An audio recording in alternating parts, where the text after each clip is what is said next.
Welcome to the DonDiva Coaching Talk Radio Coaching Evening Edition session of a multi-part mini-series on PTSD, trauma, and resilience recovery.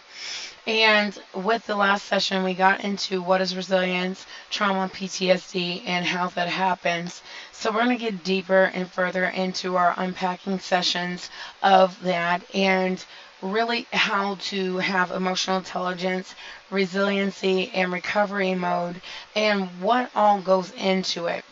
Because the narrative for trauma and recovery for some people is to stay traumatized and never wanting to recover, because it's easier to not do the work than it is to do the work that is required in order to get to that journey of recovery, become a little bit more what they call post-traumatic growth. And let me unpack post-traumatic growth after you've gotten to that safe place, and that's where we left off with that. And remember, we talked, if safety is zero harm, then love must be zero hate. So it means that finding a level of zero hatred, meaning your environment has to not be hate-driven, your whole community cannot be hate-driven. It means that your whole family atmosphere or dynamics cannot be hate-driven. And it means also your workspace well-being cannot be hate-driven or hate-infused. So it means it needs to be more what they call resilient growth or harm reduction infused, and creating a safe place. And that's an illuminated safe place, an abundant safe place, a unified safe place. That means that it takes a village to raise a child. It takes a village to raise an adult, a traumatized adult as well. So when you're thinking about that, you're thinking about vitality and finding an objective to identify places where you feel physically, emotionally safe in order to recover, and stability when you feel stressed or someone is trying to trigger you.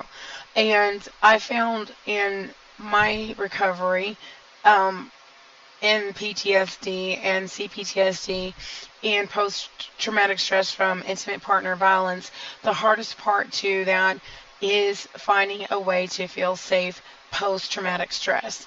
And the reason being is a lot of it has to do with the environmental factors. A lot of it has to do with what they call dialectical behavior therapy and finding ways to undo certain things, being mindful, being present, and meditating in that, and then forming a single moment and increasing awareness of physical sensations, emotional sensations, and your brain cognitive sensations, and finding a way to go past that, and then, literally cognitive behavioral therapy. And part of that is dealing with a psychiatrist, psychologist, and a therapist outside of being a person who is a coach, a life coach. These are people who are at a higher level of learning and specialty. Now, does that not mean that I'm not capable of coaching my clients? It means I'm more than capable of coaching my clients because I've been through their shoes. It just means that I'm under the guise of a guidance of a doctor to help bridge the gap, whereas a psychiatrist, psychologist, PsyD licensed person will be able to prescribe and treat. I am working towards getting my doctorate in PsyD, so while I'm still working on that, I am still working as a coach, and I have that specialty background due to my personal life experiences, also my bachelor's degree in business management and human resources. So we had to take classes in psychiatry, psychology, and things like that. So it allows me a little bit of leeway and legwork. I just don't diagnose or treat. As far as that's concerned, I just bridge the gap. But being that I have the personal background in that, I wanted to go over these different things and go over the training and things like that so that we can all understand what PTSD trauma is. And then when you see the doctors on staff, the MSWs, LSWs, people who will go into deeper therapy past that and be able to treat you as in physician's assistants, psychiatrists, psychologists, to be able to help you downgrade from the levels of complex PTSD or PTSD that can arise from life-changing situations.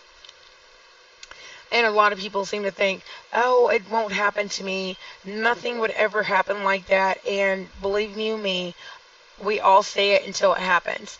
And then we think about divorce and how that happens, and parenting after divorce, or parenting after divorcing someone and you've been together for a number of years. You can be with someone a decade and still have post-traumatic stress from that bad relationship. You can be with someone 5 years and still have post-traumatic stress from that. You can be with someone 2 years and have a traumatic experience if it's bad enough. So when you think about that, you think about children's experience when you're divorcing someone emotionally, sexually, mentally, financially, and offboarding from that. So when we think about that, we have to understand it from a preschooler's age. We have to understand it from 6-year-olds to 8-year-olds, 9 to 12-year-olds. But what about adults? And we fail to realize that adults get traumatized just as much. So in that, we want to find ways to effectively reduce the effects of stress. And we've talked about all these different things and what stress does. We've talked about behavioral. It changes your appetite. It either changes your appetite for the good, or it reduces your appetite, compulsive eating or non-eating, or, impatience, carelessness, hyperactivity, poor productivity, low energy, avoidance of situation, places, things. Sometimes it affects your job. Economically, financially, it can change your sleeping patterns. Some people, it will cause them bad coping mechanisms, meaning alcohol use, cigarette use, and some people even drug use. Emotional, anxiety, sadness, moodiness, grumpiness, loss of sense of humor, withdrawal, feeling of isolation, low self-esteem, feelings of guilt and shame, extreme anger, levels of loss of libido. What libido? Y'all forget me. Y'all's up here messing up my words. Forgive me and forget me not my words. So it also causes you levels of brain farts.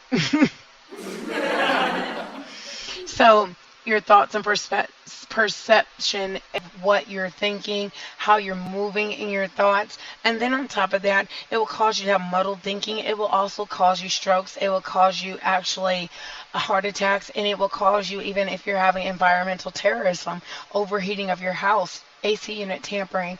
That level of abuse can cause you actual physical, central nervous system, brain pauses, and what they call brain farts, to where you're literally sounding like a stroke victim. And that's not funny, is it? It's levels where charges have to be filed because a person is slowly killing you. It's kind of like that Twitter handle, slow deaths and things like that. There's nothing funny about that, is it? It sounds like Fatal Attraction, doesn't it?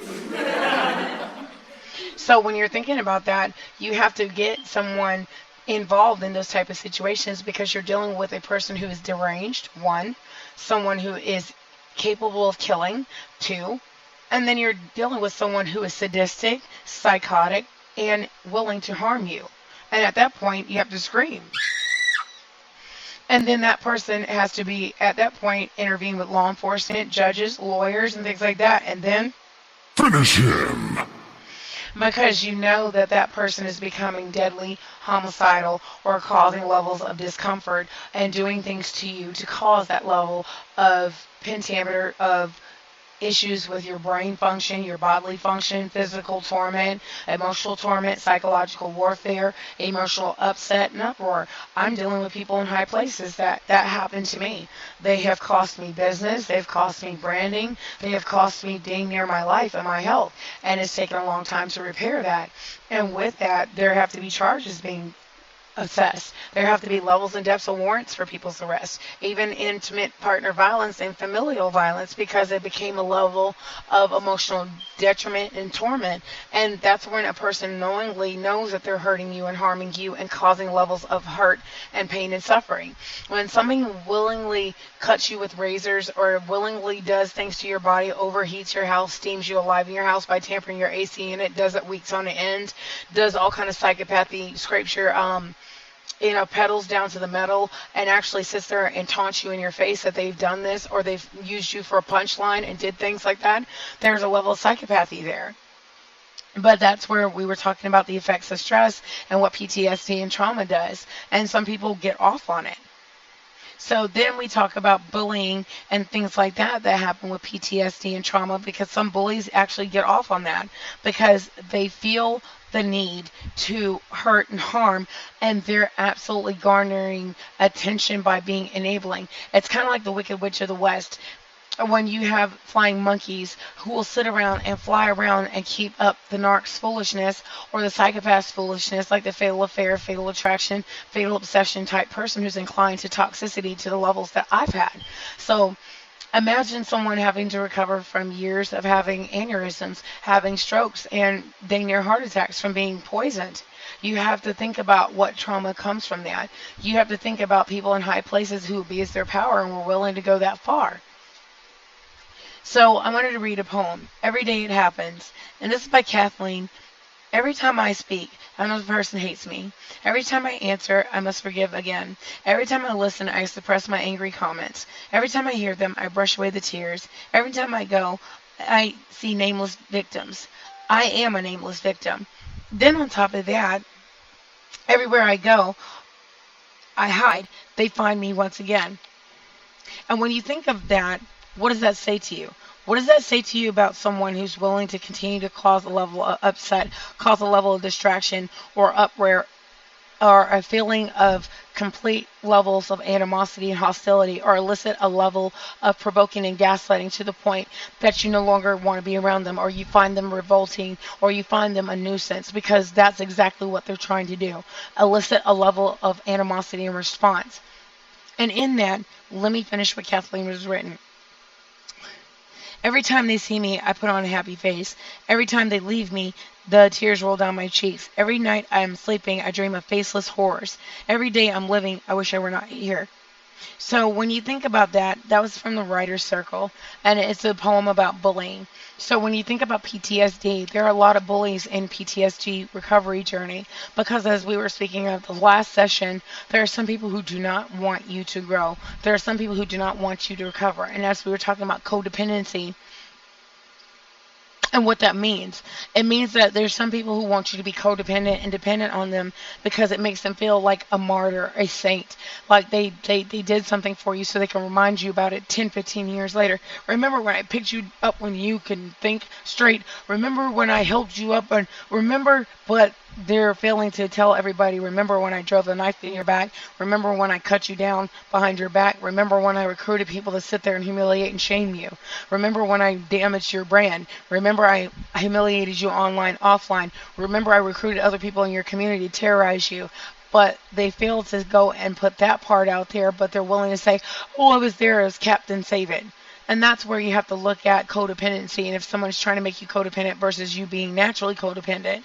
And for me, I was never codependent. It was a level of someone wanting me to be manufactured codependent on them because it fed their narcissistic injury or the need to coerce or control the narrative.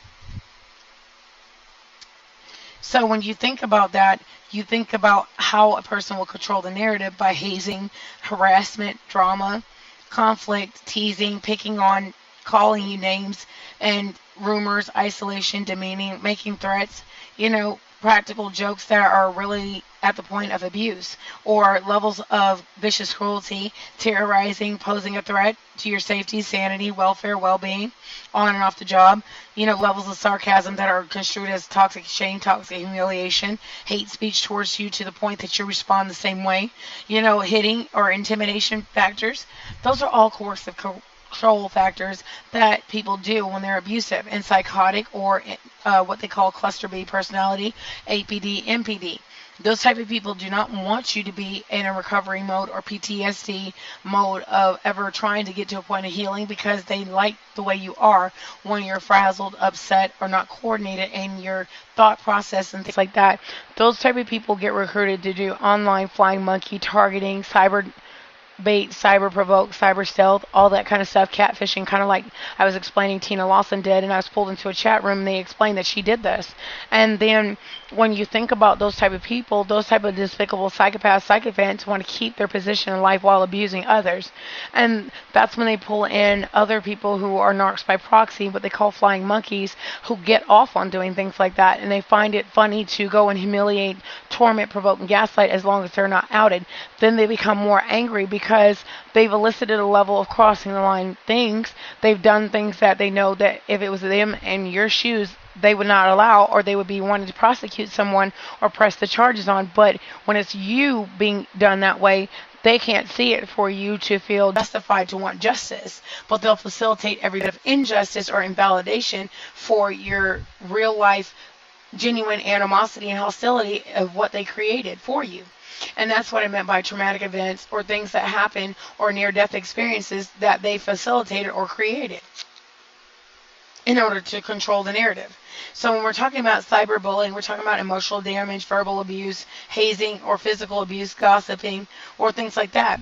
Here's why people do these type of things. Because people do things that they see other people doing, and they get trained to abusing, and then they do their abuse by proxy with other people so they can control how it looks to others. So it creates a level of PTSD to you or myself, the victim of these type of people.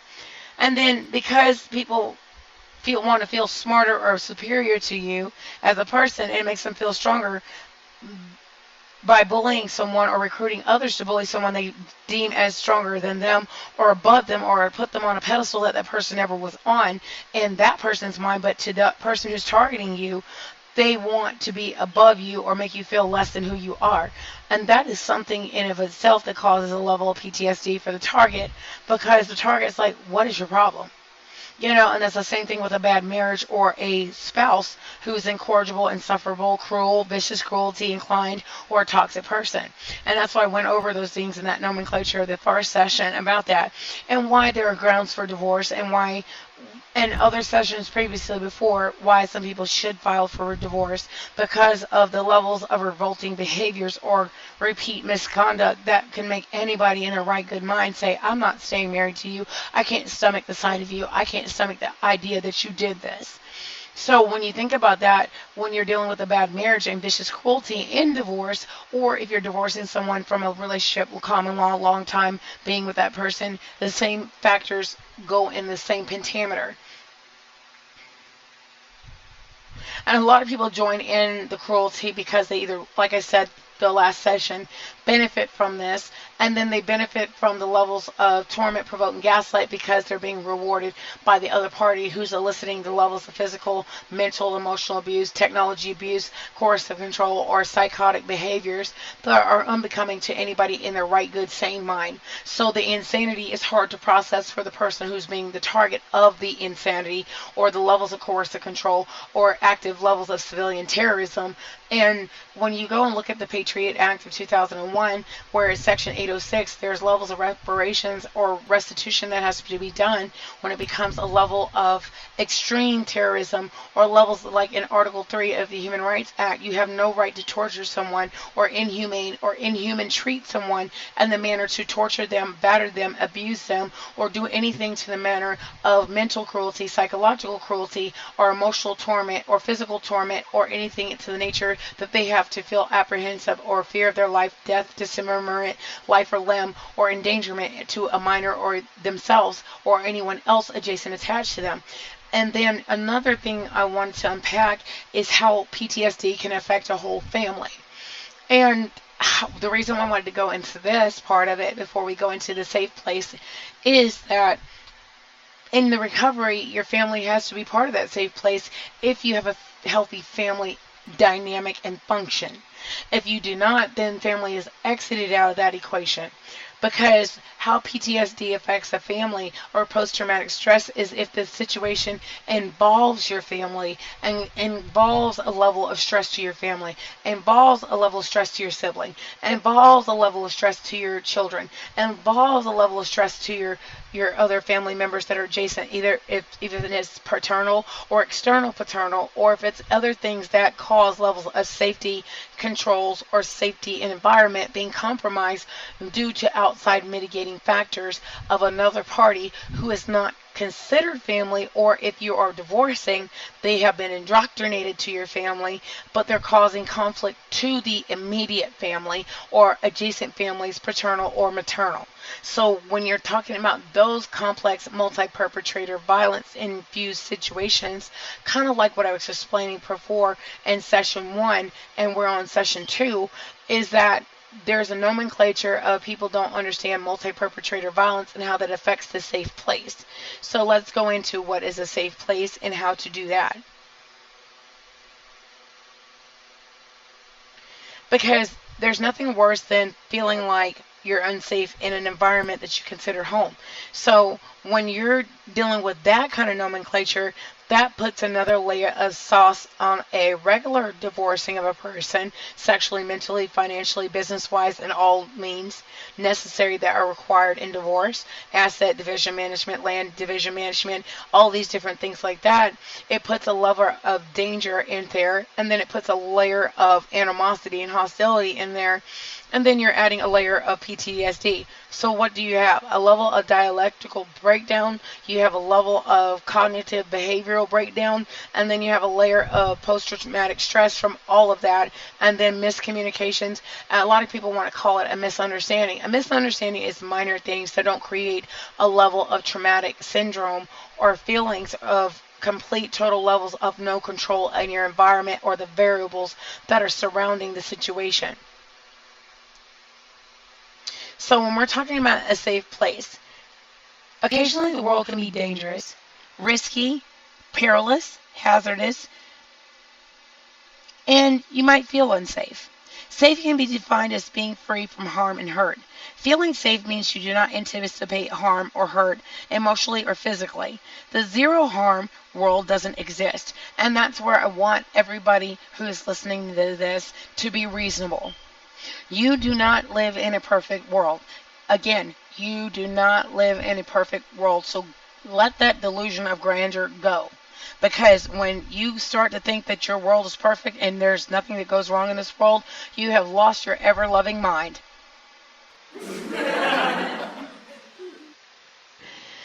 So, when you think about that, sometimes the world is harmless, innocent, non-threatening, and safe, but it's not. Correct, right? So again, you have lost your ever-loving mind if you think the world is completely hunky-dory and nothing goes wrong. Good luck with that. Safety and protection is a basic human need. So with that, in 1969, a British psychoanalyst, John Bowlby, came up with a scientific theory called attachment theory. And according to this, which keeping physical proximity with caregivers and being able to touch and hug them was a key feeling to feeling safe. Okay, granted, that's fine. You feel safe when you have a hug. Okay? So, at each and every age, there are things and people that help us to feel safe.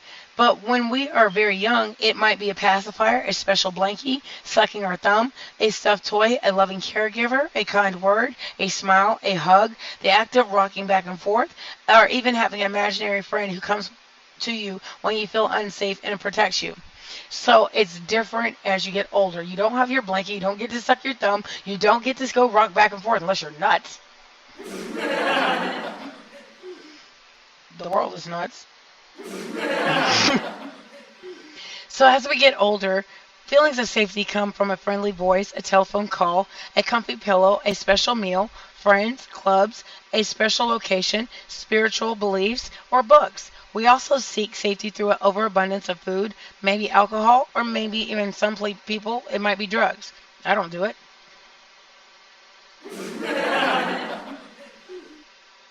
But if you do, it's mind over matter, and what you don't mind, you don't matter. And then on top of that, if you're going to do drugs, you know what you're supposed to do and what you're not supposed to do. And it's not what you do, it's how you do it. But again, if you get to the point that you're doing drugs and you're abusing them, then you need to seek rehab. That's my only disclaimer to all of that. I'm not promoting drug use, nor am I going to sit there and give you a whole speech on drugs.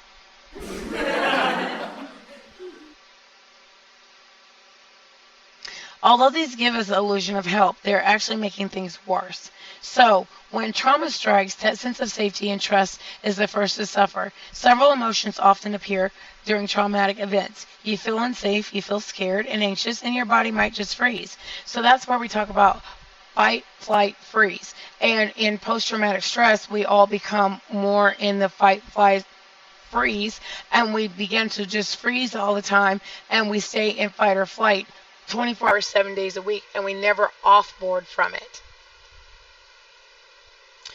So one of the keys to making the transition back to safety is to start feeling safe and comfortable in your body, in your mind, in your spirit.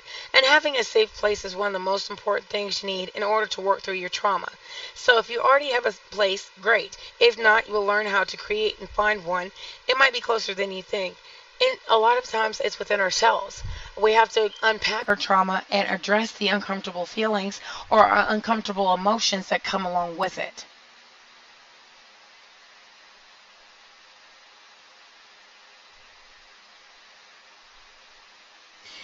And it could be your room or a particular piece of furniture in your home, such as your bed, armchair, and sofa. It can even be a public place, a library, a reading room, a church, a temple, a museum. Whatever you choose for your safe place, remember that it should always be accessible to you. In that, we need to do an assessment. Ask yourself these questions. What makes you feel safe? Are there places where you feel safe? Identify these type of things, and then from there, create your safe place considering the follow. Think back to the time when you didn't feel safe. What helped you regain a feeling of safety? Surround yourself with people who make you feel supported and safe. And this is what I meant by your spark team or your safety team.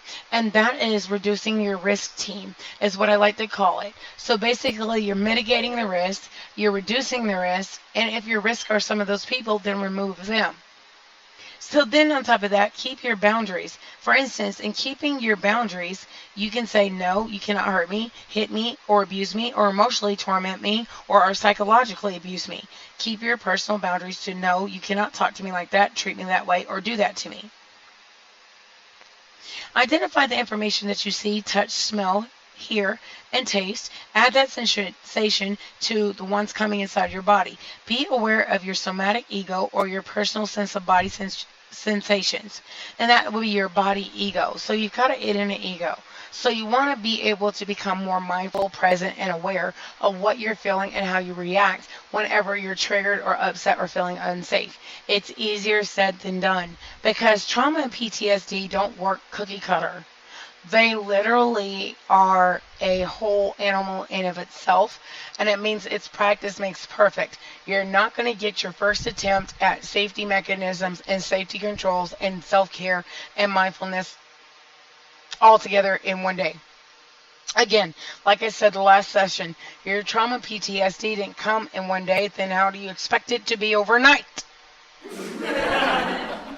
So with that, I like to remind you guys, you have to laugh to keep from crying because a lot of it is going to be a lot of sniveling, snotting, crying, looking like a boogered up, and sometimes looking like you've just lost your mind and you've got electrocuted in a stocking with your finger in it. Because at that point, you feel like your whole body, mind, spirit has been steamed alive. You feel like you're just exhausted. There's no more energy to do the work. But you have to do the work whether you want to or not. Or else you're going to stay stuck in flight, freeze mode, and you'll never get out of it.